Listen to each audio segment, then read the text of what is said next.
সুযোগ্য সন্তান বিশিষ্ট আলেমে দ্বীন দরবেশ আব্দুল মোতালেব সাহেব,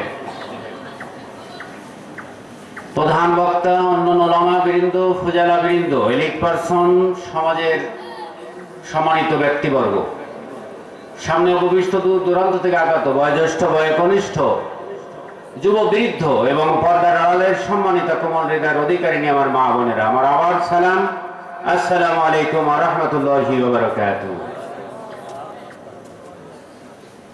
আমি কোরআন এবং হাদিস থেকে কিয়দংশ তেলাওয়াত করেছি, এর আলোকে কিছু কথা বলবো। আল্লাহ আমাকে বলার, উভয়কে শোনার এবং আমল করার তৌফিক দান করে সকল বলে আমিন। আমার একটি পরিচয়, সেটা হলো মরহুম আব্দুল কাদের রহমতুল্লাহ আলাইহি সাসুবি। উনি ছিলেন ফুরফুরার অন্যতম খলিফা, আর নড়াইলের খলিফা ছিলেন হাজী আব্দুল হাকিম সাহেব, আমার দাদা। 13টা বছর ফুরফুরা ছিলেন, 13 বছরের ভিতরে বাড়ি আসেন নাই। হুজুর লাস্টের আয়াতটা তেলাওয়াত করলেন যে অকুনু মা সাদিকিন, সত্যবাদীদের সঙ্গী হয়ে যাও। গোলাপ ফুলের নিচের মাটিটা সুগন্ধি বেরোচ্ছে, কাদা, তুমি তো কাদা, তোমার গন্ধ, তোমার সুগন্ধি কেন? তারপর আমি গোলাপ ফুলের পাপড়িগুলো পেয়ে পেয়ে আমি কাদা, আমি সুগন্ধ হয়ে গেছি। আমি গোলাপ ফুলের পাপড়ির নিচে আমি থাকতাম, এজন্য আমি কাদা হয়েও আমি ঘ্রাণ হচ্ছে আমার থেকে। আপনারা ট্রেন দেখেছেন, কমলাপুর স্টেশন থেকে ঢাকা যায়, ফার্স্ট ক্লাস বগি আছে, সেকেন্ড ক্লাস বগি আছে, সমান চেয়ার, এমনকি থার্ড ক্লাস বগিও আছে। ক্যাসকুচ চোচা শব্দ হয়, টাকা নাই, ওই বগিতে টিকিট কেটে উঠেছে, টাকা আছে, ফার্স্ট ক্লাস বগিতে উঠেছে। কমলাপুর স্টেশনে যখন চলে গিয়েছে, তখন কিন্তু দেখবেন যে থার্ড ক্লাস বগিও চলে গেছে, আবার ওই ফার্স্ট ক্লাস বগিও কমলাপুর স্টেশনে পৌঁছায় গেছে। কেন থার্ড ক্লাস বগির অল্প টাকা ক্যাচকুচ করে চৌচা করে আরামপ্রদ না, তারপর ওটা পৌঁছে গেল কেন? ওই ফার্স্ট ক্লাস বগির সাথে থার্ড ক্লাস বগিটা এরকম লাগানো ছিল। সুবহানাল্লাহ বলেন। ফার্স্ট ক্লাস বগি যেখানে চলে গেছে, থার্ড ক্লাস বগি লাগানোর কারণে, লেগে থাকার কারণে আজকে এই থার্ড ক্লাস বগিও তার সাথে গন্তব্যস্থলে পৌঁছে গেছে। সুবহানাল্লাহ বলেন।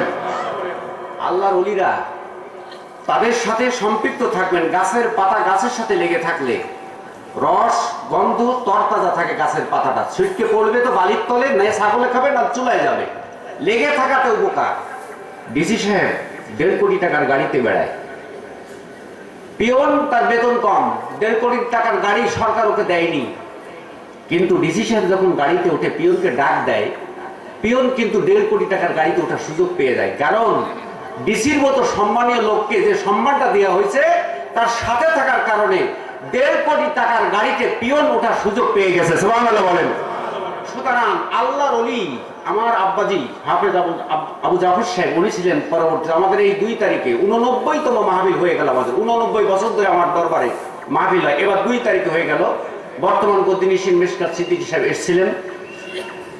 এই 89তম মাহফিল, আমার দাদাজি 13টা বছর, আব্বা গিয়েছেন দাদার সাথে বেড়াইতে গেলে রাত্রে আব্বা স্বপ্নে দেখতেছেন, আমার আব্বাজি স্বপ্নে দেখতেছেন যে উনি মক্কা সফরে গিয়েছেন। আবু জাফর সিদ্দিকী রহমতুল্লাহ আলাইহি মেজে হুজুর, উনি সকালবেলা উঠে বলছেন, আবু জাফর সাহেব, হাফেজ সাহেব রাত্রে সফরে গিয়েছিলেন। আমার দাদা যেবার মারা যাবে, 30শে ফাল্গুন আমাদের প্রতিষ্ঠিত মাহফিল, রমজানের কারণে এগিয়ে দিছি, তো যেবার দাদা মারা যাবেন উনি আগে মাহফিল দিলেন। আমার আব্বাজি রাত্রে স্বপ্নে দেখতেছেন আবু বকর সিদ্দিক রহমতুল্লাহ ফুরফুরাবি মুজাদ্দেদে জামান, উনি আমার আব্বাজিকে বলছেন যে আবু জাফর সাহেব আমি এবার মাহফিলে যেতে পারবো না। পরের দিন সকালে দাদাজিকে বলছে আব্বাজি, যে আব্বাজি আমি তো এই স্বপ্ন দেখলাম, বড় হুজুর বলছেন এবার মাহফিলে আসতে পারবেন না।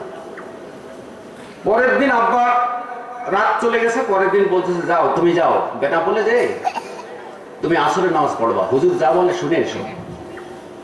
মোবাইল ছিল না, 1970 সালের ঘটনা। আব্বাজি চলে গেছেন বেনাপোল, আসরের নামাজে রুজু করে বসছেন, নামাজের প্রায় জামাতের টাইম হয়ে যায়, মুজাদ্দেদ জামান আবু বকর সিদ্দিক নাই। আস্তে করে সাথে একটা গাড়িতে উনি ঢুকলেন, ইমামের ওখানে চলে গেলেন, নামাজ পড়ালেন, পিছনে ডেকে বললেন হাফেজ সাহেব ভাইজান পাঠাইছে, যান। আমি আপনাদের মাহফিলে যাব, ওখানে আসরের নামাজ পড়বেন। রাত্রে বললেন যেতে পারবো না, সকালে আব্বাজিকে পাঠিয়ে দিলেন। এ কি যোগাযোগ, এ কি যোগাযোগ? 11 লাখ টাকা আপনার জাকাত হয়েছে, 1 বছর খাটা লাগে জাকাত, কিন্তু 1 লাখ টাকা লাভ হয়েছে 11 মাস পরে, যে 1 মাস, এই 1 লাখ টাকা 1 মাস কেটেছে, আর 11 লাখ টাকা বাকি 11 মাস কেটেছে। যখন আপনি জাকাত দেবেন তখন কিন্তু 12 লাখ টাকা জাকাত আপনাকে দিতে হচ্ছে, কিন্তু 1 লক্ষ টাকা খেটেছে কিন্তু 1 মাস, কিন্তু 11 লাখ টাকার সাথে মিশে এই 11 লাখ টাকা যেমন পবিত্র হয়ে গেছে, ওই 1 লাখ টাকা তেমন পবিত্র হয়ে গেছে। না, এটা কি আল্লাহর ওলিদের সাথে থাকবেন কেন? কেন থাকবেন আল্লাহর ওলিদের সাথে? কয়েকটা উদাহরণ দিলাম। আমরা গর্বিত, কোরআন নাজিলের মাস এসছে, রজব থেকে রাসূল দোয়া করতেন, আল্লাহুম্মা বারিক লানা ফি রজব ওয়া শাবান ওয়া বাল্লিগনা রমাদান। আল্লাহ রজবে শাবানে বরকত ঢেলে দাও, রমজান পর্যন্ত পৌঁছানোর তৌফিক দাও। রাসূল এই দোয়া করতেন, বলতেন যে রজব হলো চাষের মাস, শাবান হলো বীজ বপনের মাস, রমজান হলো নেকির ফসল ঘরে তোলার মাস। প্রস্তুতির আগে থেকে ভিআইপি আসতেছে, প্রধানমন্ত্রী যে জেলায় আসে সেই জেলায় গোয়েন্দা, এনএসআই, সরকার, ডিসি, এসপি ঘুম থাকে না যে ভিআইপি আসতেছে। তো রাসূল 2 মাস আগে থেকে ঘুম ছিল না, ভিআইপি আসতেছে।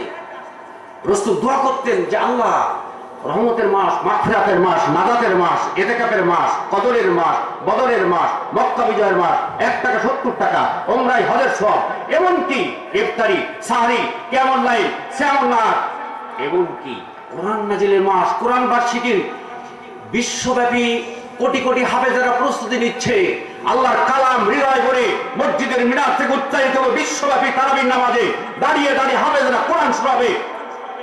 বিয়ে করতে গেলে যেমন বরের সঙ্গে অনেকগুলো গাড়ি যায়, বর কেন্দ্র করে মেয়ের বাড়িতে বসার জায়গা, আয়োজন, গেট, তোরণ, অত্যন্ত গোছানো একটা পরিবেশ। বর আসছে, সাথে অনেক বরযাত্রী, কিন্তু মেয়ের বাড়িতে বলে বরের গাড়ি আসে নাই, বর আজকে আসতে পারবে না, আমরা যাত্রী এসছি, শুধু আমাদেরকে একটু খাওয়াই দেন। কোন মেয়ের বাড়িতে কি এরকম করে বর ছাড়া বরযাত্রীকে যত্ন করবে? করবে না। আজকে রমজান মাসে শাহরুর রমাদান আল্লাযী উনজিলা ফীহিল কোরআন, যে মাসে কোরআনের তাস হয়েছে, কোরআন সেই মাসের তাস হওয়ার কারণে রমজান মাস শ্রেষ্ঠ মাস। যে রাতে কোরআনের তাস হয়েছে সেই রাত লাইলাতুল কদরের পরিচয় দিয়ে একটি সূরা। যে কোরআন রাসূলের পরে এসেছে, রাসূল শ্রেষ্ঠ রাসূল। যে কোরআন জিবরাইল এনেছে, সে জিবরাইল শ্রেষ্ঠ। যে কোরআন মক্কায় এসেছে, মক্কা শ্রেষ্ঠ। যে কোরআন মদিনায় এসেছে, মদিনা শ্রেষ্ঠ। যে কোরআন হিরা পাহাড়ে এসেছে, সেই পাহাড় শ্রেষ্ঠ। যে খায়রুকুম মান তাআল্লামাল কোরআন ওয়া আল্লামা, যে কোরআন পড়ে সে শ্রেষ্ঠ, যে পড়ায় সে শ্রেষ্ঠ। কোরআন মদিনা নামক রাষ্ট্রে লেগেছিল। মদিনা নামক রাষ্ট্রে স্বর্ণের যুগ, সোনার যুগ, শান্তির যুগ, সমৃদ্ধির যুগ। যেখানে কোরআন লেগেছে, কাঠের সাথে সাধারণ চেয়ার এরকম পাড়াবি কিছুই আসা যায় না। যে রেহেল কাঠের সাথে, কাঠটা কোরআনের সাথে লেগে আছে, এই কোরআনের শ্রদ্ধা করে জীবনের পা দেওয়ার দুঃসাহস দেখায় না, কারণ এই কাঠের সাথে কোরআন লেগেছে। সুতরাং এই কোরআন কেন্দ্র করেই আজকে রমজান মাসের এত মর্যাদা, এত মহিমান্বিত মাস। এতে কেবল সব কদরের সুযোগ, বদরের সুযোগ, নফলের সুযোগ, তারাবির সুযোগ, ইফতারির সুযোগ, সাহরির সুযোগ, সাদাকাতুল ফিতরের সুযোগ, যাকাতের সুযোগ, নেকির ফসল ঘরে তোলার সুযোগ। যে কোরআনের কারণে, কোরআন হলো বর, কোরআন হলো শ্রেষ্ঠ, কোরআনের কারণেই বিশ্বব্যাপী এত মর্যাদা রমজান মাসের। সেই কোরআন বাদ দিয়ে শুধু রোজা, শুধু ইফতারি, এটা বর ছাড়া যেমন যাত্রীদের অবস্থা, কোরআন ছাড়া মুসলমানদের একই অবস্থা। কথা দিতে বলে। সুতরাং আসুন, এই কোরআন থেকে একটি আয়াত তেলাওয়াত করেছি, যে মহানবীর পরে কোরআন এসেছে, যে আল্লাহ কোরআন দিয়েছেন, সে আল্লাহর পরিচয় কি? এই কোরআন ব্যক্তিগত, পারিবারিক, সামাজিক, নৈতিক, জাতীয়, আন্তর্জাতিক, ইহকাল, পরকাল, জীববিজ্ঞান, নৃবিজ্ঞান, পদার্থবিজ্ঞান, শরীরবিদ্যা, সমুদ্র বিজ্ঞান, জ্যোতির্বিজ্ঞান, ভৌগোলিক, চুরি, ডাকাতি, ছিনতাই, রাহাজানি, লোভ, হিংসা, অহংকার, মদ, মোহ, কিনা, গীবত, বখিলি, মিথ্যা, হারাম, কুধারণা, ছলচাতুরি, ধোঁকাবাজ, প্রতারণা, ডাকাতি, জেনাবা বিচার, অন্যায়, অপকর্ম, মিথ্যা সাক্ষী, সততা, সৌহার্দ্য, ভ্রাতৃত্ববোধ, উদারতা, দায়িত্ববোধ, দাওয়াত, পৃথিবীব্যাপী, বিশ্বব্যাপী বদর কদর, রসুলের জীবনী, রসুলের আদর্শ বিশ্বব্যাপী সকল মুসলিমের জন্য এক মহান কোরআন আল্লাহ আমাদেরকে দিয়েছেন। There is no doubt in it, লা শাক্কা ফিহে, লা রাইবা ফিহে।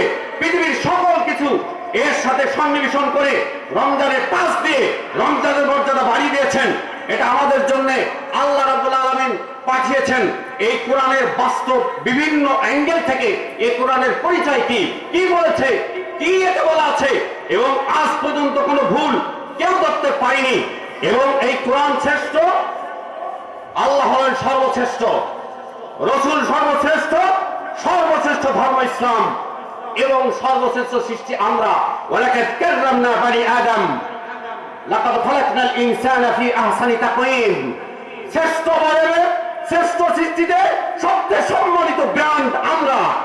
আমাদের কোরআন শ্রেষ্ঠ, রসুল শ্রেষ্ঠ, ইসলাম শ্রেষ্ঠ, সকল শ্রেষ্ঠ সম্পদ নিয়ে আমরা আছি। কিন্তু আজকের আলোচনা থেকে এতটুকু আমরা শিখে নেব, we the greatest, we the highest, we the best, we the greatest of all in the world. Our arms, la ilaha illallah. We are the sons of Allah. Our arms, la ilaha illallah. Our constitution, the Holy Quran and Sunnah. With the Muslim Ummah, with the greatest, with the highest, with the best of all in the world. Our leader Mustafa Muhammad, our commander Mustafa Muhammad, our life and death, our action are faith for Allah. With the Muslim Ummah. কি নবী আমরা পেয়েছি, যে নবীর আদর্শ দিতে চাও একজন পিতার কাছ থেকে বলি, ওই ফাতেমার পিতা কেমন ছিল তার থেকে আদর্শ নাও।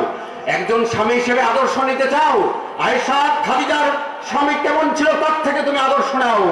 একজন বক্তা হিসেবে আদর্শ নিতে চাও, মসজিদ নববীর মেম্বারে যে ব্যক্তিটি বক্তব্য দিতেন তার থেকে তুমি আদর্শ নাও। একজন এতিম হিসেবে আদর্শ নিতে চাও, আমিনার ঘরে যে এতিমটি সে যে আদর্শ রেখে গেছে তার থেকে তুমি আদর্শ নাও। একজন ছাত্র হিসেবে আদর্শ নিতে চাও, জিবরাইল কোরআন এনেছে, হৃদয় অঙ্গন করেছে আদর্শ নিয়ে জিবরাইলের কাছ থেকে, এই আদর্শ ছাত্র থেকে তুমি আদর্শ নাও। একজন বিজয়ীর কাছ থেকে আদর্শ, বদর যুদ্ধ করে বিজয়ী বেশে কাফেরদের হাতের নাগালে বিজয়ী মানুষ কি আচরণ করেছেন তার থেকে তুমি আদর্শ নাও। একজন পরাজয়ী যে যুদ্ধে রসুল পরাজয় বরণ করেছেন সেই পরাজয়ী মানুষ থেকে তুমি আদর্শ নাও।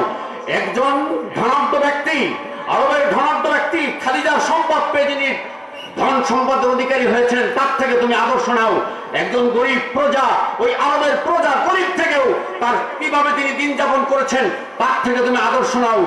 পৃথিবীব্যাপী একজন বিজয়ী, একজন পরাজয়ী, একজন এতিম, একজন বাবা, একজন পিতা, একজন অর্থনীতিবিদ, একজন সেনাপ্রধান, একজন রাষ্ট্রপ্রধান থেকে তুমি আদর্শ নাও। যার আঙ্গুল মোবারকে মর্যাদা, যার ঘাম মোবারকে মর্যাদা, যার চোখ মোবারকে মর্যাদা, যার চুল মোবারকে মর্যাদা, যার লালা মোবারকে মর্যাদা, যার নাক মোবারকে মর্যাদা, যার আঙ্গুল মোবারকে মর্যাদা, যার হাত মোবারকে মর্যাদা, যার পা মোবারকে মর্যাদা, যার নাম মোবারকে মর্যাদা, এমন একটি শ্রেষ্ঠ ধৈর্যশীল, পরেশগার, তাকওয়াবান, উদার, ন্যায়পরায়ণ একজন অর্থনীতিবিদ, একজন রাষ্ট্রবিজ্ঞানী, একজন এতিমের অধিকার দেনওয়ালা, নারীর অধিকার দেনওয়ালা, শ্রমিকের অধিকার দেনওয়ালা, শান্তিপূর্ণ একটি দেশ, দাওয়াত, বিহার, আচরণ, সততা, ভদ্রতা, উদারতা, ন্যায়পরায়ণা, দয়াদাক্ষিণ্য, যার ভিতর ছিল এক অনুপম আদর্শ, এমন একজন মহামানব আমরা পেয়েছি। এই শ্রেষ্ঠ সম্পদ আমাদের। সুতরাং জাপানি তরে তার দাম আলাদা, জাপানি প্যান্টের পিস তার দাম আলাদা, জাপানি একটি হুন্ডা তার দাম আলাদা, জাপানি গাড়ি তার দাম আলাদা। এই জাপানির গাড়িগুলার এত কদর কেন? ওর সার্ভিস ভালো, সহজে তরে কাপড় ছেড়ে না, সহজে জাপানি প্যান্টের পিচ ছেড়ে না, সহজে জাপানে 80 গাড়ি আপনাকে ফেলে রাখেন, 1 টিকি স্টার তেল কম খায়। জাপানি সকল ব্র্যান্ডের গ্রহণযোগ্যতা বিশ্বব্যাপী। তাহলে ব্র্যান্ড এক, সার্ভিস ভালো, তাহলে আমরা পৃথিবীর বুকে 1 নম্বর ব্র্যান্ড, 1 নম্বর শ্রেষ্ঠ ব্র্যান্ড আমরা। কিন্তু একে একে আজকে দেখবো আমাদের সার্ভিস ভালো না আমাদের সার্ভিস খারাপ। কথা ঠিক কিনা বলেন? সুতরাং আমাদের দেখতে হবে যে বিশ্বের বুকে আমরা 1 নম্বর ব্র্যান্ড, কিন্তু আমাদের সার্ভিস খারাপ কিনা। ওদিকে আমি মৌমাছি সম্পর্কে একটি সূরা আল্লাহ দিয়েছেন, আমি তেলাওয়াত করেছি। এদিক থেকে রাসূল বলছেন ইন্না মাসালাল মুমিন কামাসালান নাহাল, একটা মুমিন হবে মৌমাছির মতো, একটা মুমিন হবে মৌমাছির মতো। তাহলে মৌমাছি সূরা আল্লাহ দিলেন, আবার মৌমাছিকে ওহী দিলেন, আবার আমাদেরকে ওহী দিলেন। কিন্তু আমাদেরকে ওহী দিয়েছেন, আমরা কেমন সার্ভিস দিচ্ছি, আবার মৌমাছিকে ওহী দিয়েছেন, তারা কেমন সার্ভিস দিচ্ছে একটু জানা দরকার আছে কিনা বলেন? সম্মানিত উপস্থিতি, ভালো করে আজকে আমাকে যদি 5 ঘন্টা দেন, আমি 5 ঘন্টা এরকম বলতেই থাকবো। কোরআন হাদিস ব্যাখ্যা বিশ্লেষণ দিয়ে উপমা, সমাজ, সামাজিকতা, মানসিকতা, আমাদের কর্তব্য পরায়ণতা, আমরা কি করছি, কি করণীয় ছিল, আমরা 1 নম্বর ব্র্যান্ড, আমাদের সার্ভিস দিচ্ছি কি, আমাদের সার্ভিসটা কি। শুনুন, ভালো করে বুঝুন। আমি সব যেটুকু পারি আমার যতটুকু সময়, এই সময়ের ভিতরে আমি আলোচনা করব। সম্মানিত উপস্থিতি, শুনুন, প্লেন যদি অ্যাক্সিডেন্ট হয়, প্লেন যদি অ্যাক্সিডেন্ট হয় আর একটা সাইকেল অ্যাক্সিডেন্ট হয়েছে, ক্ষতি কি এক? কি আমার কথা আপনারা বুঝতেছেন না? প্লেন অ্যাক্সিডেন্ট হয়েছে এক দেশের 60 জন মন্ত্রী অথবা এক দেশের সবচেয়ে বড় বড় ব্যবসায়ী একটা প্লেনে উঠেছে, প্লেন ক্র্যাশ হয়েছে, যে ক্ষতি হলো, আর একটা সাইকেল অ্যাক্সিডেন্ট করে যে ক্ষতি হয়েছে, 2 ক্ষতি কি এক? দামি জিনিস ক্ষতি হলেই যত ক্ষতি। আর একটা উদাহরণ দিই, প্রাইভেট যাচ্ছে, হঠাৎ করে খাজুরা বাজারে নষ্ট হয়ে গেছে। আবার একটা সাইকেল বা ভ্যান, তার টিউব অথবা মোটরসাইকেল টিউবটা বাস্ট হয়ে গেছে। আরে বেচারা, ওই সাইকেলের মেকার ও পদে পদে, ঘরে ঘরে, বাজারে বাজারে পাওয়া যায়, কিন্তু ওই এসি গাড়ি, ও গাড়ির মেকার পাইতে গেলে হয় যশোর, না হলে খুলনা, না হলে ঢাকা। তার মানে হলো দামি গাড়ি নষ্ট হলে তার গুরুত্ব আলাদা, ক্ষতি আলাদা। করমা পোলাও যে বাবুর্চি রাঁধতে 5,000 টাকা লাগে, কিন্তু আমার বউ, আমার স্ত্রী বাড়িতে যে ভাত রান্না করে, সাদা ভাত, ও রাঁধতে বাবুর্চির 5,000 টাকা দেওয়া লাগে না, কিন্তু ভাত বেঁচে গেছে, পানি দিয়ে দেন, সকালবেলা ঝাল টেবলে খাওয়া যায়। 5,000 টাকা লাগলো যে করমা পোলাও রাঁধতে, ওটা যদি পচে তাহলে ওকে ঝাল টেবলে পাল্টা করে খাওয়া যায় না। কথা ঠিক বলেন? সুতরাং দামি জিনিস যদি পচে যায়, দামি জিনিস যদি নষ্ট, চরিত্রহীন, সুদখোর, ঘুষখোর, অন্যায়কারী, ব্যভিচারকারী, লুটপাটকারী, দুর্নীতিবাজ, বেনামাজি, মদখোর, জুয়াখোর, গীবত, পরনিন্দা করে, চুরি করে, ডাকাতি করে, ছিনতাই করে, অন্যায় অপকর্ম, সমস্ত জায়গা দিয়ে যদি এর সার্ভিস খারাপ হয়, তাহলে প্লেন অ্যাক্সিডেন্ট করলে, কোরমা পোলাও ক্ষতি হলে, পচলে যে ক্ষতি হয়, তার থেকে মানুষের চরিত্র নষ্ট হলে তার থেকে বড় ক্ষতি হয়। কথা ঠিক বলেন? সম্মানিত উপস্থিতি, এই জন্য আমাকে শিখতে হবে যে আমাদের শ্রেষ্ঠ বিরাম, আমাদের সার্ভিসটা খারাপ কেন? আমরা তো 2 গজের মালিক রে ভাই, আমরা তো 2 গজের মালিক, 6 ফুটে অনেকে না, এই 2 গজের মালিক তো আমরা ভাই। কিন্তু এই 2 গজের মালিক হয়ে আমার এই হৃদয়টা হলো রাজধানী। হাত একটা জেলা, কান একটা জেলা, চোখ একটা জেলা, মুখ একটা জেলা, অন্তর একটা জেলা। আমার এই অঙ্গ প্রত্যঙ্গ, এই দেহ নামক রাষ্ট্রের মালিক তো আমি, এর প্রজা আমি, এর বাদশা আমি। সুতরাং এই দেহ নামক রাষ্ট্রের বাদশা আমি। তাহলে রাজধানীতে সরকার কন্ট্রোল করে। এই নড়াইল জেলা, যশোর জেলা বিশৃঙ্খল হচ্ছে কেন? ডিসি সাহেব, এসপি 144 ধারা জারি করে শান্তি ফিরিয়ে আনো, অশান্তি দূর করো।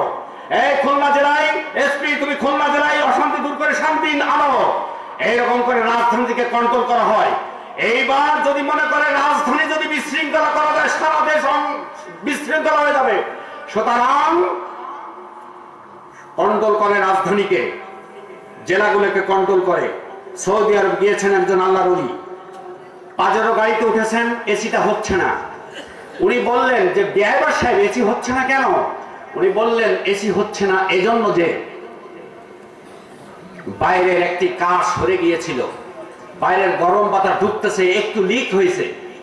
ওই বাবা, বাইরে একটু গরম বাতাস ঢুকে ভিতরে এসে তছনছ করে দেয়, তাহলে আমি সারা জীবন তাহাজ্জুদ জিকির, আমি ইবাদত বندگی হজ উমরা দান সদকা মসজিদ নির্মাণ করে আমি ভিতরে যে তাকওয়া সৃষ্টি করেছি, সামান্য রোজাবরত অবস্থায় অন্যজনে গীবত বলে, চোখের গুনাহ করে, কানের গুনাহ করে, এই যে গুনাহ নামক বিষ আমার ভিতরে ঢুকে গেল, আমার সাজানো তাকওয়া, সাজানো পরহেজগারিতা ওই রকম এসি গাড়ির সামান্য গরম বাতাসে যদি তছনছ হয়ে যায়, তাহলে আমার এই দেহ নামক রাষ্ট্র, সুতরাং আমার ভিতর তছনছ হয়ে যাওয়ার সম্ভাবনা আছে। কথা ঠিক কিনা বলেন?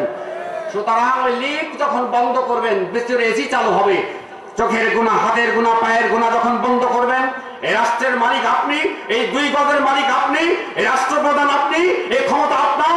সুতরাং আপনার হাত যখন পাপ করবে, চোখ যখন পাপ করবে, আপনি হাতকে বলবেন 144 দ্বারা তুমি আমার হাত, আমি রাজধানীতে তোমার হুকুম করলাম 144 ধারা এই হাতে কোনো পাপ করতে পারবে না, চোখকে 144 ধারা, আমি রাষ্ট্রের মালিক, আমাকে কেউ বাঁচাবে না, এই দেহনাক রাষ্ট্রকে আমাকে কন্ট্রোল করতে হবে। পাতে কেন গুনাহ করবে? 144 ধারা দেন। হাত কেন গুনাহ করবে? 144 ধারা দেন। এরকম করে নিজেকে কন্ট্রোল করতে আল্লাহ ওলিরা যেভাবে চেষ্টা করে করে তার আধ্যাত্মিক জগতে তারা পরিচ্ছন্ন ভালো মানুষের সাথে থেকে থেকে যারা যেইভাবে একটা মানে পৌঁছায় গেছে, তারা কন্ট্রোল করেছে, 144 দ্বারা করেছে, তার লোমাতুর হয়নি, তারা অন্যায় করেনি, অপকর্ম করেনি, নামাজ ছাড়ে নাই, রোজা ছাড়ে নাই, কান্নাকাটি ছাড়ে নাই। সুতরাং তারা কিন্তু অবশ্যই ওই পানে, ওই শানে তারা পৌঁছে গেছে। আমাকে যদি আমি কন্ট্রোল আমি না করি, পৃথিবীর কেউ আমাকে কন্ট্রোল করে দেবে না। কথা ঠিক না বলেন? সুতরাং আসুন, রাসূল কি বললেন যে ইন্না মাসালাল মুমিন কামাসালিন নাহাল, একটা মুমিন হবে মৌমাছির মতো। দেখেন, ওয়াহা রব্বুকা ইলান নাহাল, মৌমাছিকে বললেন বসরে বাবা, গাছে, পাহাড়ে, শাখায়, বাক্সে, সুম্মা কুলি মিন কুলি সামারা, প্রত্যেক ফুলি বসো, মধু আহরণ করো, সুম্মা কুলি মিন কুলি সামারা ফাসলুকি সুবুলা রাব্বিকি জুলুলা। যে অ্যাঙ্গেলে, যে মাপে, যেখানে ল্যাকটিন, যেখানে খাবার, যেখানে মধু, যেখানে ডিম, হে রানী তোমার নেতৃত্বে তুমি চলো, তুমি ডিম পড়ে এই এলাকায়, মধু রাখো ওই এলাকায়, হে প্রতিরক্ষা বাহিনী সবাই তোমার ভুল নাই, এই বাসাকে প্রতিরক্ষার দায়িত্ব তোমার, হে শ্রমিক তুমি এই বাসাটা তৈরি করবা ঠিক মতো অ্যাঙ্গেলে, হে লেবার তুমি যাও মধু আহরণ করো। এই কর্মী বাহিনীর বিশাল এক দায়িত্ব দিয়ে আল্লাহ বললেন খুলে বসতে। সিরাজগঞ্জে যান, বাক্সগুলো নিয়ে গেছে মৌমাছিকে, বলে যে বাগান আমার এখানে রাখেন, কেননা আল্লাহ বলছে খুলে বসতে। পুরুষ ফুলের পরে বসে, তার পায়ের পুরুষ রেণু জড়িয়ে নিয়ে স্ত্রী ফুলের পরে বসলো। এই যে মধুকে ফুলের পরে বসতে বলেছে, এই পরাগণ আপনার বিশ্বের বুকে যত ফসল হচ্ছে, শস্য হচ্ছে, এই লিচু, এই সরিষা, এই ফল কোন সময় এই মৌমাছি খায় না, কিন্তু আল্লাহ ফুলে বসতে বলেছেন। ওরা ঘোরার কারণে পরাগণ এত ফল আমরা পাই, কারণ তারা খায় না, আমাদেরকে দেয়। এইবার ওরা কোনো নোংরা ফুলে বসে না। আরে ওই যারা গুয়ে মাছি তারা বেজাল পাশায়, ইঁদুর পাশায় বসে, কিন্তু মৌমাছির রুচি কি জানেন? মৌমাছির রুচি হলো ও কোন নোংরা ফুলে, পচা ফুলে বসে না, ও রুচি আলাদা। ও সুন্দর পরিবারী পরিচ্ছন্ন একটা ফুল বেছে নিয়ে ওখানে পড়ে, এবং ও যখন মধু নিয়ে আসবে তখন 200 সেকেন্ডে 200 বার ঝাপটিয়ে ও দূর থেকে মধু নিয়ে আসে। যে আল্লাহ তো মধু নিয়ে আসতে বলেছে, একটা পাপড়ি তো আমি ভাঙতে পারি না, ও দেহটাকে ভাসিয়ে রেখে একটা পাপড়ি আঘাত করে না, একটা পাপড়ি ভাঙবে না। হে মুমিন, ওই মৌমাছি যেমন একটা পাপড়ি ভাঙলো না, কি করে তুমি একজনের হাতে কোপ দাও, কি করে মাথায় কোপ দাও, কি করে একজনের মেয়ের বিয়ে ভেঙে দাও, কি করে রাস্তায় গরু বেঁধে একটা সাইকেল অ্যাক্সিডেন্ট করে, কি করে তুমি পলটা মেরে দিয়ে মোটরসাইকেল চিলিপ করে তারে তুমি ক্ষতি করো। মৌমাছি একটা পাপড়ি ভাঙলো না। এ মুমিন, তুমি মৌমাছির মতো হও, কারণ মৌমাছি একটা পাপড়ি ভাঙবে না, মধুটুক নিয়ে আসে, আর তারা যত মধু জমা করে তার থেকে খায় কম। এবং ওদের রানীর নেতৃত্বে যেখানে রানী বসে, একতাবদ্ধ হয়ে একবার মিলেমিশে ওরা সুন্দর বাসা করে নারীর নেতৃত্বে, নারী যেদিকে যায় সেদিকে যায়। আলেম ওলামা কোরআন রাসূল যেদিকে দেখেছে আমরা সেদিকে যাই না।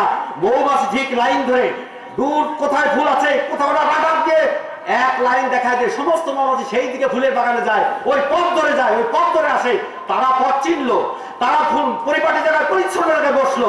আমরা গাজার আড্ডায়, মদের আড্ডায়, অন্যের আড্ডায়, বিপদের আড্ডায়, তাসের আড্ডায়, আমরা কি সমস্ত গান বাজনার আড্ডায় বসে থাকি। আমরা আমাদের রুচি নোংরা, আমরা ব্র্যান্ডে এক, আমাদের সার্ভিস ভালো না। কথা ঠিক বলেন, আমাদের সার্ভিস ভালো না। সম্মানিত উপস্থিতি, দেখো আমার টাইমও না, শেষ হয়ে গেছে। আমার টাইম বক্তা আনেন, টাইমও না, শেষ হয়ে গেছে। আমি তো যে আলোচনা করছিলাম, সম্মানিত উপস্থিতি, যে আলোচনা আমি করছিলাম, রসুল সাল্লাল্লাহু আলাইহি ওয়াসাল্লাম এনেছেন আল কোরআন। এই কোরআনের বিজ্ঞান নয়। যখন রসুল দাওয়াত দিচ্ছেন তখন বলছে আইহাসাবুল ইনসান আল্লাহ নাজমা ইজামা বালা কাদিরিনা আলা আন নুসাবিয়া বানানা। বলছে আমরা তো মরে গেলে মাটি হয়ে যাব, কি আবার পরকালে বিচার হবে? রসুল আবার নতুন কথা কি বলে? আমরা মরে গেলে তো মাটি হয়ে যাব, তাহলে রসুল আবার নতুন নতুন কথা কি বলে? তখন আল্লাহ আয়াত নাজিল করে দিলেন। বৈজ্ঞানিক দেখেন, বৈজ্ঞানিক এটা ফিঙ্গারপ্রিন্ট। আজকে যে আঙ্গুলের ছাপ পাসপোর্টে দিতে হয়, বিদেশে যেতে গেলে, হজে যেতে গেলে, আজকে আপনার ফিঙ্গারপ্রিন্টে আপনার আইডি কার্ড, আপনার ন্যাশনাল আইডি কার্ড বেরোচ্ছে। এই ফিঙ্গারপ্রিন্ট কত আগে আল্লাহ কোরআনে বলে রেখেছেন। ডক্টর ফ্রান্সিস গোল্ড 1880 সালে উনি আবিষ্কার করেছেন চোরকে, ধর্ষককে শনাক্ত করতে গেলে তার আঙ্গুলে ছাপ লাগবে। সুতরাং অস্ত্রটা সন্ত্রাসীর কাছে ধরার আগে পুলিশ রুমাল দিয়ে ধরে, কারণ আগের যার আঙ্গুলের ছাপ ও অস্ত্রে আছে, সুতরাং উনি রুমাল দিয়ে ধরে। কারণ এই আঙ্গুলের ছাপ ডক্টর ফ্রান্সিস গোল্ড তুমি 1880 সালে আবিষ্কার করলে মানুষকে চিহ্নিত করতে গেলে তার ফিঙ্গার প্রিন্টের প্রয়োজন। অথচ আল্লাহ 1400 বছর আগে কোরআনে বলে রেখেছেন আয়াহসাবুল ইনসান আল্লান নাজমা ইজামা বালা কাদিরিনা আলা আন নুসাবিয়া বানানা। আল্লাহ বলেছেন মানুষ ধারণা করে ও মরে গেলে ওর হাড় নাজমা ইজামা, ওর হাড়গুলো আমি এক জায়গা করতে পারবো না।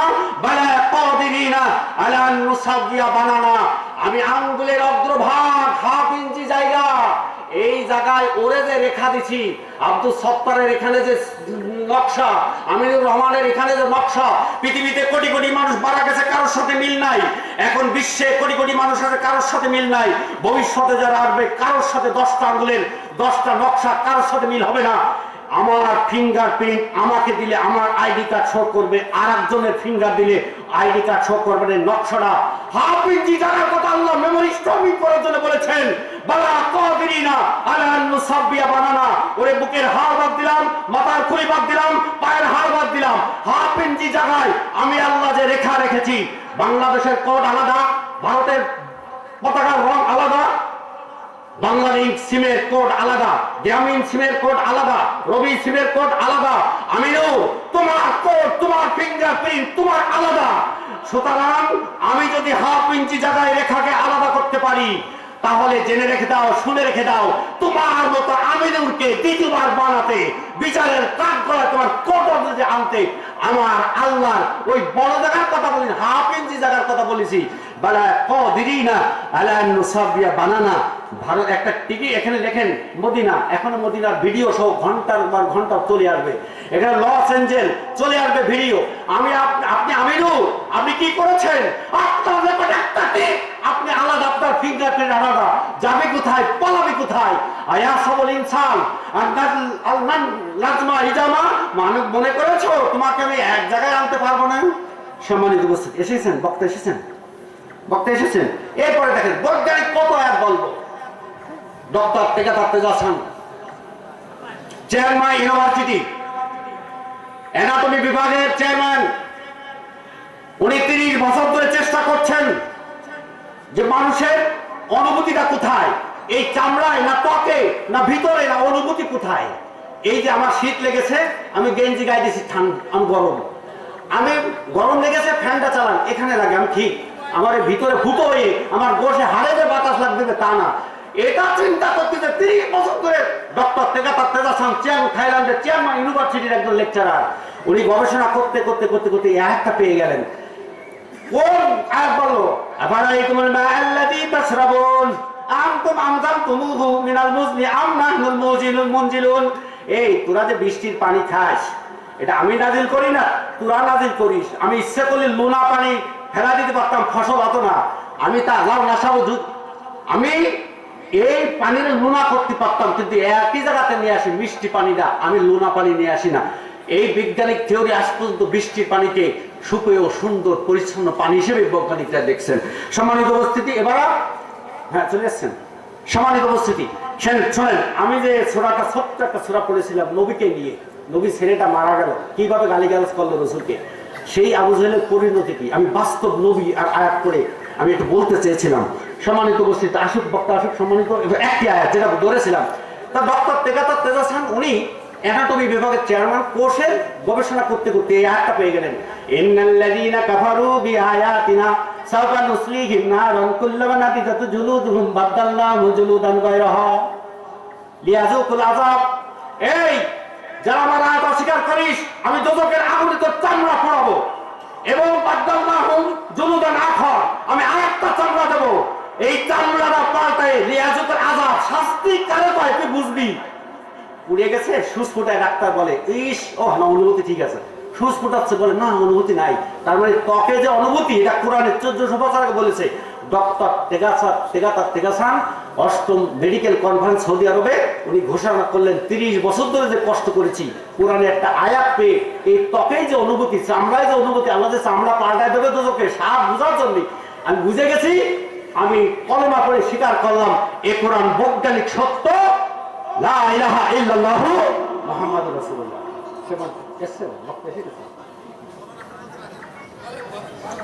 সম্মানিত উপস্থিতি, যে কথা আমি বলছিলাম, এরপরে দেখেন বিসমিল্লাহির রহমানির রহিম, ইন্না ফিল আনআমি লাযিরাতান নুসকিকুম মিম্মা ফি বুতুনিহি মিন বাইনি ফারসি ওয়া দামিন লাবানান খালিসান শাইবাল লিশারিবিন ইয়াখরুজু মিন বুতুনিহা শারাবুন মুখতালিফুন আলওয়ানুহু ফীহি শিফাউল লিন-নাস।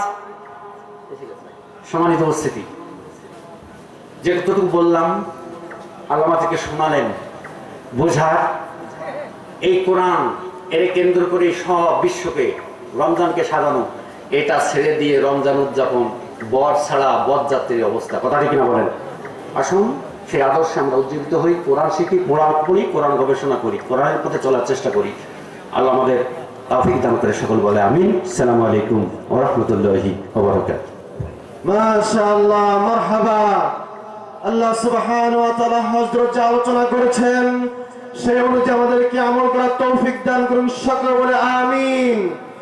এই মুহূর্তে আমাদের সামনে বিশেষ অতিথির আসন অলংকার করেছেন নারে তাকবীর, নারে রিসালাত, কাদেরিয়া দরবার শরীফ। সম্মানিত হাজিরিন, আপনাদের সম্মুখে এখন গুরুত্বপূর্ণ তাকরীর পেশ করবেন বিশিষ্ট ইসলামী চিন্তাবিদ,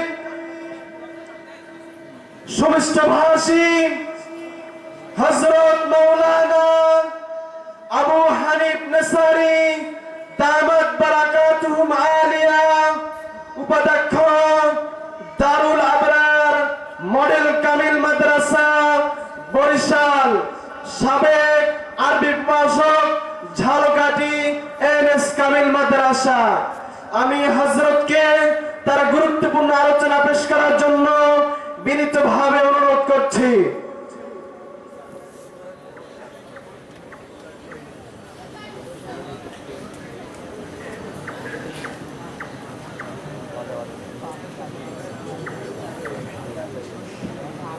সম্মানিত হাজিরিন, হুজুরের আলোচনার পূর্বে একটি নাতে রাসূল সাল্লাল্লাহু আলাইহি ওয়াসাল্লাম পরিবেশন করবেন মুহাম্মদ হাসান। আপনাদের সামনে নাতে রাসূল সাল্লাল্লাহু আলাইহি ওয়াসাল্লাম পরিবেশন করবেন মুহাম্মদ হাসান।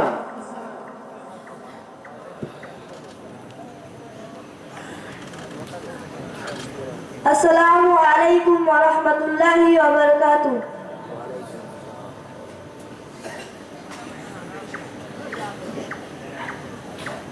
মনের ঘরেতে রেখেছি যারে, দো জাহানের বাদশা নবী কামলিওয়ালা রে।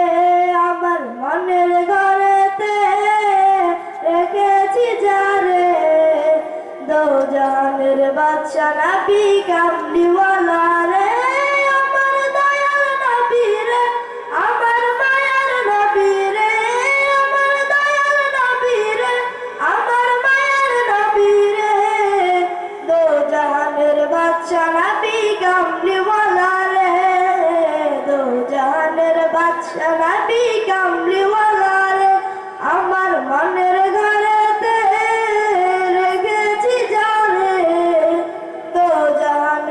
বাদশা নবী কামলিওয়ালা রে মোরা যদি দানাওয়ালা পাখি হতাম ওই মদিনা দেখার লাগে উড়ে যাইতাম মোরা যদি দানাওয়ালা পাখি হতাম ওই মদিনা দেখার লাগে উড়ে যাইতাম হৃদয় জুড়ে যেতাম আমি নয়ন ভরে দো জাহানের বাদশা নবী কামলিওয়ালা রে দো জাহানের বাদশা নবী কামলিওয়ালা রে আমার মনের ঘরেতে রেখেছি যারে দো জাহানের বাদশা নবী কামলিওয়ালা রে আদি পিতা আদম যখন মুসিবতে পড়ে মোদের নবীর উসিলাতে আল্লাহ কবুল করে আদি পিতা আদম যখন মুসিবতে পড়ে মোদের নবীর উসিলাতে আল্লাহ কবুল করে সাগরের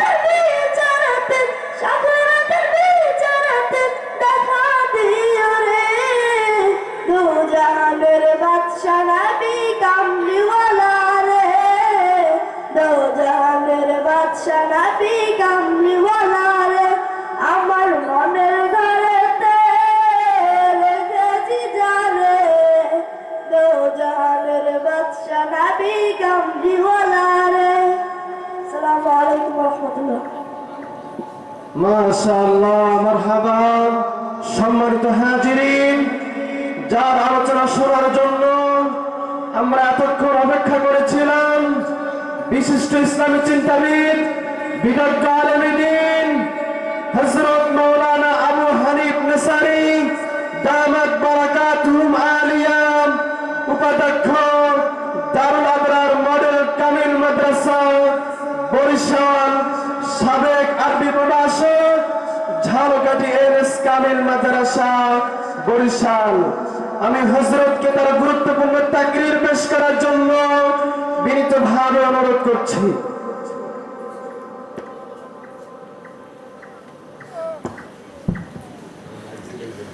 আসসালামু আলাইকুম ওয়া রাহমাতুল্লাহ।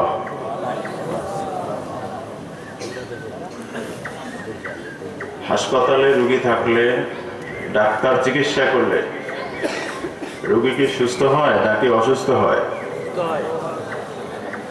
আপনাদের তো 2 দিন ব্যাপী মাহফিলের একেবারে শেষ প্রান্তে আমরা অনেক আলোচনা শুনেছি, আবার সর্বশেষ আজকে মাহফিলের মধ্যমণি অত্র দরবারের গদিনিসীন পীর সাহেব হুজুর কেবলার আখিরি দোয়া নিয়ে যাওয়ার জন্য বসে আছে। এতক্ষণ আলোচনা শুনে আপনারা বসেছেন বেহেশতের বাগানে, মাসালা শুনেছেন, ওয়াজ শুনেছেন, সালাম দেওয়া সুন্নাত, জব দেওয়া। একটু আগেও আমার ভাই বলে গিয়েছেন, মুফতি সাহেব হুজুর যে আলোচনা করলেন, অনেক বিষয় আলোচনা করেছেন। তার আগে বাঙালি হুজুর আলোচনা করেছেন, প্রত্যেকেই বিভিন্ন মূল্যবান বিষয়গুলো কথা বলেছেন। একটু আগে নড়াইলের এই যে সাহেবজাদা হুজুর আলোচনা করলেন, সবগুলো কোরআন থেকে, যেহেতু কোরআন তো আসলে মধু, চুম্বক, এখানে যেদিকে আলোচনা আপনি শুনবেন, হৃদয়ের কান দিয়ে যদি শুনতে পারেন যে আখলিস দিন আকা ইয়াকফিকাল আমালুল কলিল, আমল অল্প হবে, সেটা যদি নিখুঁত হয়, নির্ভেজাল হয়, তাহলে অল্প আমলই নাজাত পাওয়া যায়। ঠিক কিনা বলুন?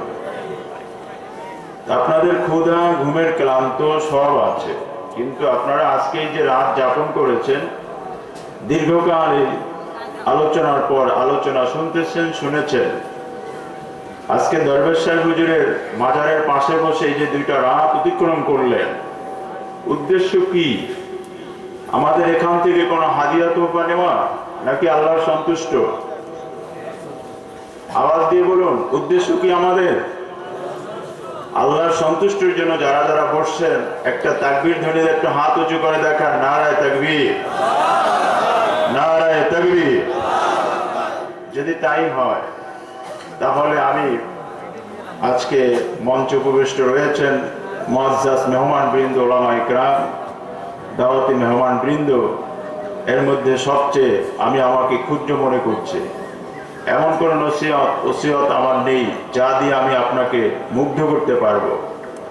তবে একটি বিষয় বলতে চাই যে জান্নাতের বাগান এসেছি, জান্নাতি মানুষ হয়ে বসার সুযোগ পেয়েছি। এখান থেকে আমরা গুনাহ নিয়ে যাব নাকি গুনাহ মাফ করিয়ে যাব? কথা বলুন, গুনাহ কি নিয়ে যাবেন নাকি মাফ করাই যাবেন? তাহলে আজকে বাড়িতে গিয়ে প্রথম যে আমলটা হবে, ঘরে গিয়ে বাচ্চার নাম ধরে আপনার আপনজন অন্য যে কেউ আছে তাদের নাম ধরে ডাক না দিয়ে প্রথম আমি সালাম দেব। সালাম দেওয়া সুন্নাত, আর জবাব দেওয়া ওয়াজিব। সাথে সাথে জবাব দেওয়া ওয়াজিব, শুনাইয়া জবাব দেওয়া ওয়াজিব।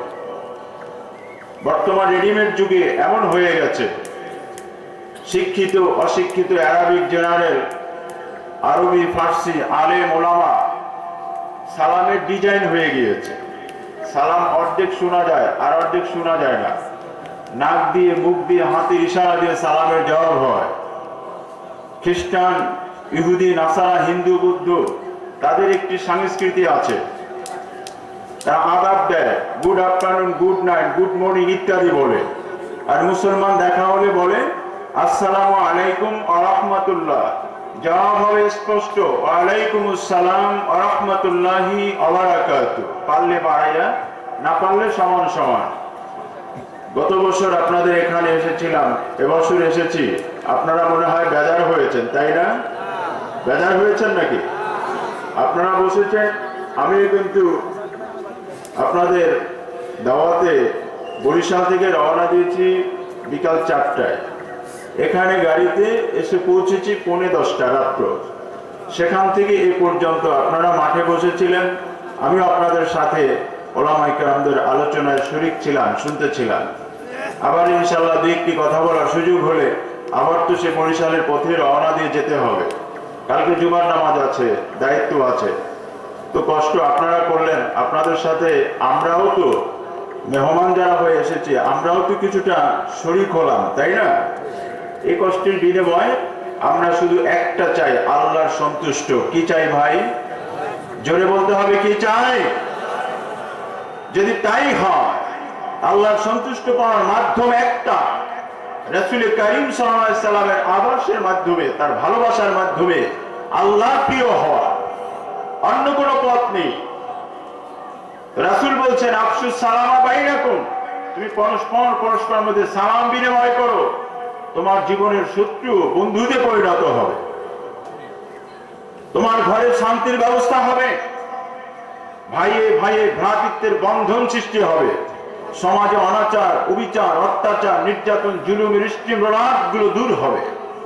তবে আসুন, রাসূল পাক সাল্লাল্লাহু আলাইহি ওয়াসাল্লাম বলছেন মান তামাসসাকা সুন্নতি ইনদা ফাসাদি উম্মতি ফালাহু আজরু মিয়াতে শাহীদে। ফিতনা ফাসাদের জামানায় একটি সুন্নাত যে হৃদয় দিয়ে আমল করবে, তার আমলনামায় 100 গলা কাটা শহীদের সওয়াব দেওয়া হবে। আমরা বদর, উহুদ, ময়দা, খন্দকে যেতে পারি নাই, আজকে সালামের মতো একটি সুন্নাত আদায় করলে এরকম 100 শহীদের সওয়াব পাওয়া যাবে প্রতিবার সালাম দিলে। আসুন, সেই সুন্নাতটা আমরা সবাই আমল করতে রাজি আছেন? দেখান তো হাত তুলে, কারা কারা পারবেন? নারায়ে তাকবীর। আসসালামু আলাইকুম ওয়া রাহমাতুল্লাহ।